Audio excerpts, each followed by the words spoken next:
For today's lesson, we will be drawing the 4x4 in perspective. For the purposes of this online course, your 4x4 doesn't necessarily have to be 4x4 feet like the ones that we use in the drawing studios, but don't use anything too small either. I'm using this 8.5 by 8.5 piece of paper. As long as it's flat and a perfect square, you'll be good to go. Apart from your flat square, your supplies for this exercise will include charcoal pencils, eraser, newsprint pad, yardstick, and a piece of string. I'm using some butcher's twine, but any string at least around 3 feet in length will do. The first thing I'm going to do on my newsprint pad is draw a line at the 2-inch mark up from the bottom of your page horizontally all the way across. So I'm gonna guess around there, and then on the other side as well. I'm gonna guess around here, and I'm going to, as accurately as I can, use my whole arm, not my wrist, to draw the straightest line I can free-handed. Oh, not quite good. That's fine. The whole point is to practice estimating distance because we're going to be talking a lot about measurement today. So even something as simple as that, we're practicing all the time. Next, I'm going to take my yardstick or my ruler. I'm going to see if I was right or not.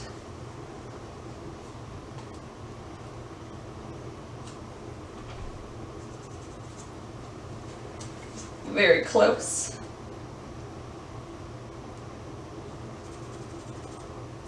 Okay. Now I will draw the ruled line, the perfect ruled line across my page.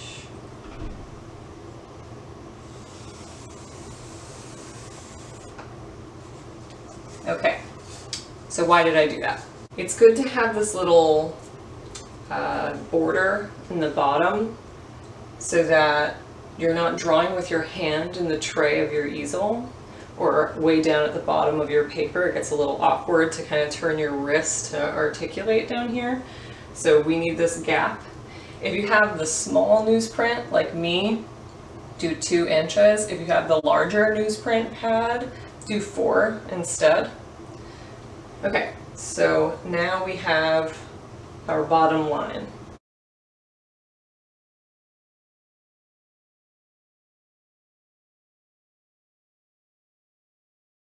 So now I'm going to practice drawing a straight vertical line with my arm. Like, pretend it's coming from your shoulder, not from your wrist. That's why you don't want to lean on your hand when you draw.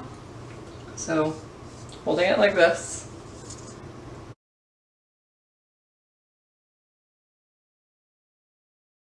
Okay, so for similar reasons, we drew these margins so we don't have to find anything way out on the edge of our paper where it kind of schlumps off of the page awkwardly. So we're going to be drawing within this rectangle.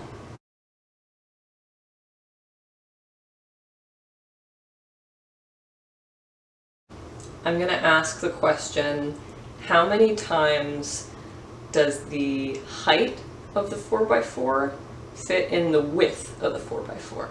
I'm going to take my string, keeping the knot in the center of my vision. I'm going to stretch my arms out as far as they go. You don't want to change how long your arms are when you measure because you'll get different measurements. So no little T-Rex arms. You're going to keep your arms out as far as they go because your arms aren't going to change length, I hope, right? So you can rely on that distance to be consistent. So this is what I'm seeing when I look at my 4x4 or my square. The foreshortened square has a highest point, lowest point, leftmost point, and a rightmost point. The red line is going to represent my string, and the dot in the middle of it is going to be the knot. I'm going to hold the string vertically, kind of just letting gravity do its thing to make it straight. And I'm going to place one thumb on the lowest point of the square. Then I'm going to scan over and put my other thumb on the highest point. I'll scan back and forth a few times to make sure that it all fits between my thumbs as perfectly as I can get it. I'm also keeping the knot in the middle of the string between my thumbs. Now, if you dislike anything even resembling math like me, don't panic. This gets much more intuitive the more you do it, and it's such a door opener in your artistic process. So this is the height of my 4x4. How many times does this height fit into the width? You find the width by taking the exact height of the 4x4, so be careful not to move your thumbs around too much. You turn it on its side so that your string is horizontal. Sorry for these creepy thumbs, by the way. Now, we're going to see how many times the height fits into the width. I'm going to place my left thumb on the leftmost point. I'm going to look at where my right thumb is right now and make sure that my left thumb perfectly replaces it. Now I'm going to count. 1. Then I'm going to move over to the right. 2. I can only fit 2, but there is a little bit left over. So 2 and a little bit. Notice that I kept my string perfectly horizontal even though that rightmost point is a lot lower than the left. So I just made a little mark here with my thumb, just smudging my charcoal. All right, I'll make it a little point with my pencil so you can see it. I can fit from here to here. Approximately 1, 2 times, and I only have a little bit left. That is very similar to what I was seeing when I looked at the 4x4. I fit the height of it 2 times, and there was a little bit left over. So I'm just going to transfer it to the other side.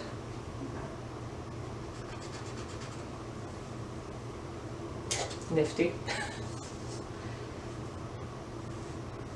And I'm going to use my yardstick to set my highest limit. I know that my 4x4 will fit perfectly in this rectangle. So, how do you find the points? With your string.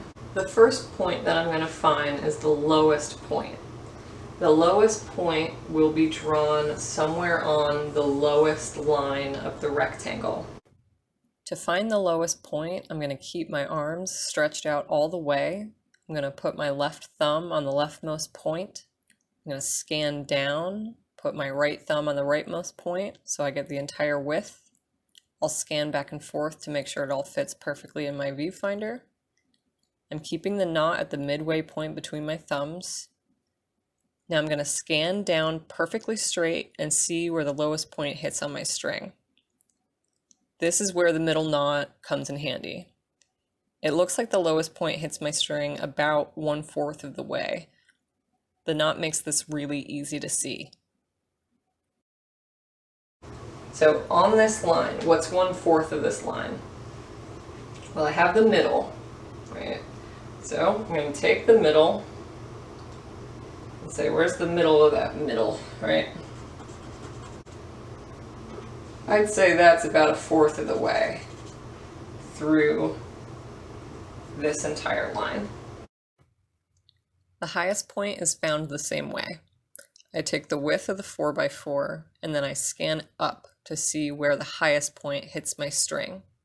It's not quite 1/4 of the way, it looks more like 1/8 or 1/6 to me. The highest point will be located somewhere on the highest line of the rectangle. So if this is the middle, And this is the middle of the middle, right? 1/4, 1/4. I think it was kind of closer to the middle than this point, right? It was closer to this point, because that's where my knot was, so it's easy to see. You can label your points as you go along if it helps, so you don't get confused. So this is my highest point, I'll put an H. This is my lowest point, I'll put an L.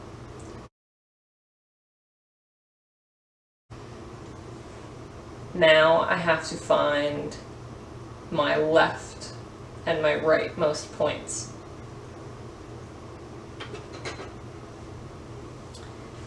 I'm going to do the same thing that I've been doing. I'm going to make sure I'm standing in the same spot. I'm going to make sure my arms are stretched out all the way. But this time, instead of holding my string horizontally, I'm going to hold it vertically to find where on this line, this vertical line, my leftmost point is, and where on this line my rightmost point is. I'm going to place one thumb on the lowest point, scan over, place my other thumb on the highest point, and I'll scan back and forth to make sure it all perfectly fits. Now all I need to do is scan over to the left and see where it hits my string. It's about 1/4 of the way down the string, so I'll mark that on the left side of my page. I'll do the same thing to find the rightmost point. It's below the middle knot, but it's closer to the knot than it is to my thumb. I'll mark that on the right side of my page. Now and only now have I earned my diagonal lines.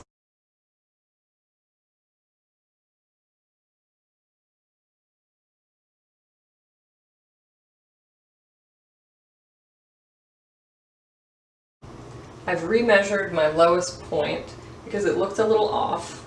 Totally fine, right? This is all observational. So if you're going through the motions and you're like, the formula didn't perfectly work, that's fine, right? Shift and change is good. So I've shifted and changed my lowest point from this point to the other one, okay? So now this is my lowest point. Now I'm going to connect my last diagonal. Okay, remember, draw dark and a little harder on the point that's closest to you, and then kind of trail off and get a little lighter. To practice the 4x4 drawing, you can do this multiple times on one page. You can probably fit it 3 times. Change the angle of your 4x4 for each drawing, so you're not just duplicating the same thing all over one page. So I would turn the 4x4, draw it again up here, pretending that this is your lowest line, and then do it again up here after changing your angle one more time.